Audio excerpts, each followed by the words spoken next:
Happy day, welcome to stock insights. நம்ம சேனலில் daily stock நியூஸோட updates தான் பார்த்துட்டு வரும். இந்த கண்டென்ட்லாம் Economic Times, CNBC TV 18, Moneycontrol, NDTV ப்ராஃபிட்லேருந்து எடுத்திருக்கேன். நான் செபி ரிஜிஸ்டர் அட்வைசர் கிடையாது. நீங்கள் இன்வெஸ்ட்மெண்ட் பண்ணுறதுக்கு முன்னாடி உங்கள் ஃபினான்ஷியல் அட்வைசரை கன்சல்ட் பண்ணிவிட்டு இன்வெஸ்ட்மெண்ட் பண்ணுங்கள்.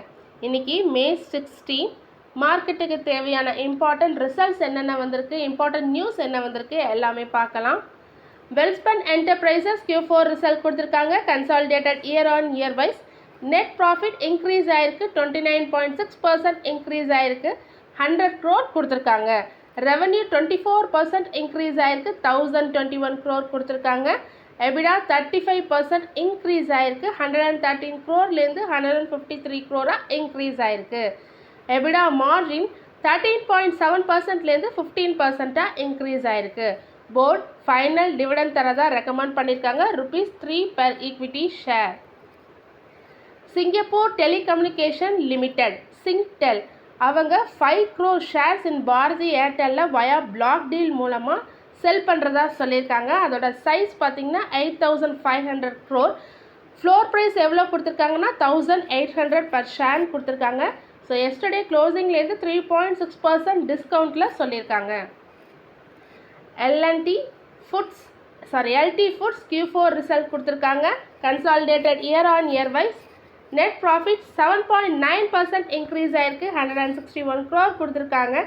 ரெவன்யூ 7.4% இன்க்ரீஸ் ஆயிருக்கு, 2228 crore கொடுத்துருக்காங்க. எபிடா 5.4% இன்க்ரீஸ் ஆயிருக்கு, 258 crore. எபிடா மார்ஜின் 11.8%-லேருந்து 11.6% மார்ஜினலாக கம்மியாயிருக்கு. National stock exchange of India NSE IPOக்கு ரெடி ஆகிட்டு இருக்காங்க. More than 1 lakh share holders அவங்கக்கிட்ட இருக்காங்க. ஸோ மெனி லிஸ்டட் கம்பெனிஸ் இருக்குது. ஸோ அதை கம்பேர் பண்ணுறப்ப லிஸ்ட் ஆகாத NSEயில் more than 1 lakh share holders இருக்காங்க. Q4ல் அவங்க என்ன ரிசல்ட் கொடுத்துருக்காங்கன்னா ஃபினான்ஷியல் இயர் 25க்கு profit 7% year on year increase ஆகிருக்கிறதா சொல்லியிருக்காங்க. 2650 crore கொடுத்துருக்காங்க. அதே சமயத்தில் ரெவன்யூ கம்மியாயிருக்கு, 18% கம்மியாயிருக்கு. இப்போ அவங்க செபிக்கிட்ட நோ அப்ஜெக்ஷன் சர்டிஃபிகேட் கிடைக்கிறதுக்காக வெயிட் பண்ணிகிட்ருக்காங்க NSE. Page Industries Q4 result கொடுத்துருக்காங்க. Year on year wise net profit 51.9% increase ஆயிருக்கு, 164 crore கொடுத்துருக்காங்க. ப்ளூம்பர்கில் எஸ்டிமேட் பண்ணது 129 crore. எஸ்டிமேட்டை பீட் பண்ணியிருக்கு, year on year wise increase ஆயிருக்கு. ரெவன்யூ 10.7% இன்க்ரீஸ் ஆயிருக்கு, 1098 crore கொடுத்துருக்காங்க. ப்ளூம்பர்கில் எஸ்டிமேட் பண்ணது 1081 crore. ஸோ ப்ளூம்பர்கில் எஸ்டிமேட் பண்ணதை பீட் பண்ணி இன்க்ரீஸ் ஆயிருக்கு, இயர் ஆன் இயர் வைஸும் இன்க்ரீஸ் ஆயிருக்கு. எபிடா 43.4% இன்க்ரீஸ் ஆயிருக்கு, 235 crore கொடுத்துருக்காங்க. ப்ளூம்பர்கில் எஸ்டிமேட் பண்ணது 199 crore. ஸோ எஸ்டிமேட்டை பீட் பண்ணி இன்க்ரீஸ் ஆயிருக்கு, year on year wise increase ஆயிருக்கு. எபிடா மார்ஜின் 16.5%-லேருந்து 21.4% இன்க்ரீஸ் ஆயிருக்கு. ப்ளூம்பர்கில் எஸ்டிமேட் பண்ணது 18.9%. எஸ்டிமேட்டை பீட் பண்ணி இன்க்ரீஸ் ஆயிருக்கு, இயர் ஆன் இயர் வைஸும் கம்பேரிசன் பண்ணும்போது இன்க்ரீஸ் ஆயிருக்கு. பேஜ் இண்டஸ்ட்ரீஸ் ஃபோர்த் இன்டரிம் டிவிடெண்டாக ₹200 per equity ஷேர் தரதா சொல்லியிருக்காங்க.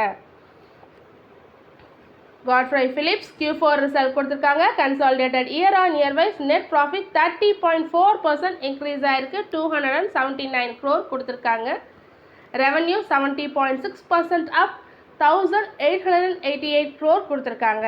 எபிடா 41.2% க்ரோ ஆயிருக்கு, 269 crore. எபிடா மார்ஜின் 17.2%-லேருந்து 14.3% கம்மியாயிருக்கு. ஃபைனல் டிவிடெண்டாக ₹60 per equity ஷேர் தரதா சொல்லியிருக்காங்க. வோடஃபோன் ஐடியா சுப்ரீம் கோர்ட்டுக்கு எகெயின் போயிருக்காங்க. அவங்களோட ஏஜிஆர் டியூஸான 3000 crore டியூஸை கேன்சல் பண்ண சொல்லி போயிருக்காங்க. என்ன ரீசன் சொல்கிறாங்கன்னா கம்பெனிக்கிட்ட இப்போ போதுமான மணி இல்லை பே பண்ணுறதுக்கு. இப்போ டெலிகாம் காம்படிட்டிவில் அவங்களோட ப்ரெசன்ஸ் ரொம்ப இம்பார்ட்டண்ட் அப்படின்னு சொல்லி வோடஃபோன் ஐடியா தாக்கல் செஞ்சுருக்காங்க. கிராம்ப்டன் கிரீவ்ஸ் Q4 ரிசல்ட் கொடுத்துருக்காங்க. Consolidated year on year wise net profit 22.5% increase ஆயிருக்கு, 169 crore கொடுத்துருக்காங்க.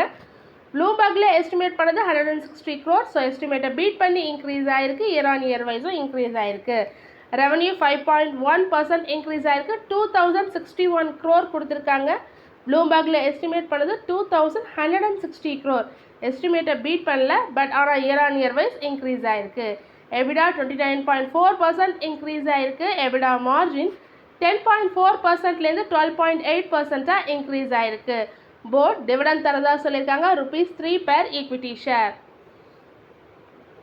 அல்கம் லெபார்டரிஸோட யூஎஸ் பிரான்ச்சான என்ஜி பயோசைன்ஸ்க்கு ஒரு சைபர் செக்யூரிட்டி ப்ராப்ளம் வந்திருக்கு.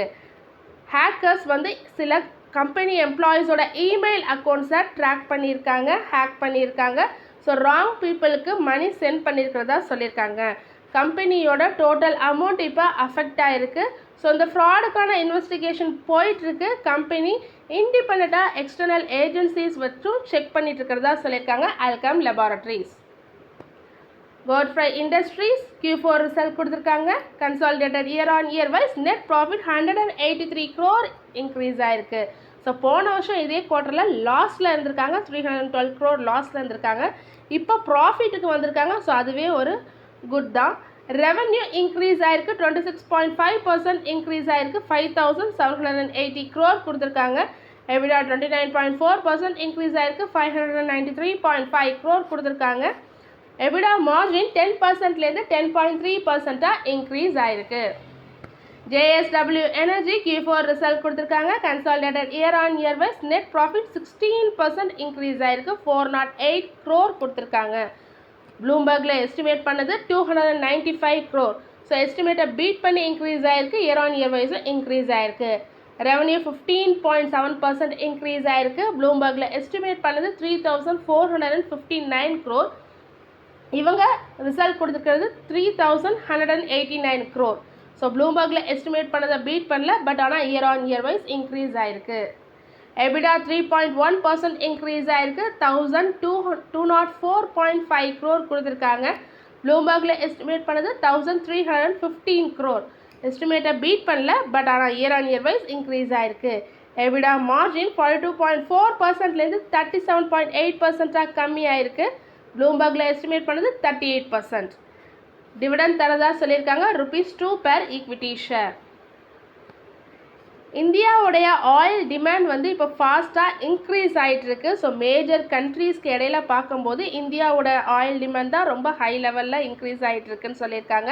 இன் 2025 and 26ல் ஒபெக் எப்படி இருக்கும், இந்தியாவோட ஆயில் டிமாண்ட் எப்படி இருக்குன்னு கொடுத்துருக்காங்கன்னா 2024ல் 5.55 மில்லியன் பேரல்ஸ் பர் டேவாக இருந்தது. என்ன எக்ஸ்பெக்ட் பண்ணுறாங்கன்னா ஒபெக் வந்து 2025ல் 5.74 மில்லியன் பிபிடியாக இன்க்ரீஸ் ஆகும். 2026ல் 5.99 மில்லியன் பேரல்ஸ் பர் டேவாக இன்க்ரீஸ் ஆகும்னு சொல்லியிருக்காங்க. ஸோ இது வந்து சைனாவோட டிமாண்டோட கம்பேர் பண்ணும்போது டபுள் மடங்காக இருக்குது. அப்படி இந்தியாவோட டிமாண்ட் வந்து டபுள் மடங்காக இருக்குன்னு சொல்லியிருக்காங்க. சைனாவுக்கு எவ்வளோ சொல்லியிருக்காங்கன்னா ஒபெக் வந்து 1.5% growth in 2025 and 1.25% ரைஸ் இன் 2026ன்னு சொல்லியிருக்காங்க. ஸோ 1.5% growth வந்து 2025ல் இந்தியாவுக்கு பார்த்தீங்கன்னா 3.39% சொல்லியிருக்காங்க. 2026ல் 1.25% டிமாண்ட் இருக்குன்னு சொல்லியிருக்காங்க. அதே இந்தியாவுக்கு 4.28% 2026ல் டிமாண்ட் இருக்குன்னு சொல்லியிருக்காங்க. ஆனால் யூஎஸ் தான் லார்ஜஸ்ட் கன்சியூமராக இருக்காங்க, 20.5 மில்லியன் பிபிடியாக 2025ல் இருக்காங்கன்னு சொல்லியிருக்காங்க. சைனா வந்து செகண்ட் பிளேஸில் 16.9 மில்லியன் பேரல்ஸ் பர் டே இன் 2025. 2026ல் சைனா 17.12 பில்லியன் பேரல்ஸ் பர் டேன்னு சொல்லியிருக்காங்க. இந்தியா தேர்ட் பொசிஷனில் தான் இருக்குது. பட் இந்தியாவோட ஆயில் டிமாண்ட் வந்து இன்க்ரீஸ் ஆகிட்டு இருக்கிறதா சொல்லியிருக்காங்க OPEC. Bikaji Foods Q4 result கொடுத்துருக்காங்க. Consolidated year on year wise net profit down ஆகிருக்கு, 61.6% டவுன் ஆகிருக்கு. 44.6 crore தான் கொடுத்துருக்காங்க. ரெவன்யூ ஃப்ளாட்டாக தான் கொடுத்துருக்காங்க.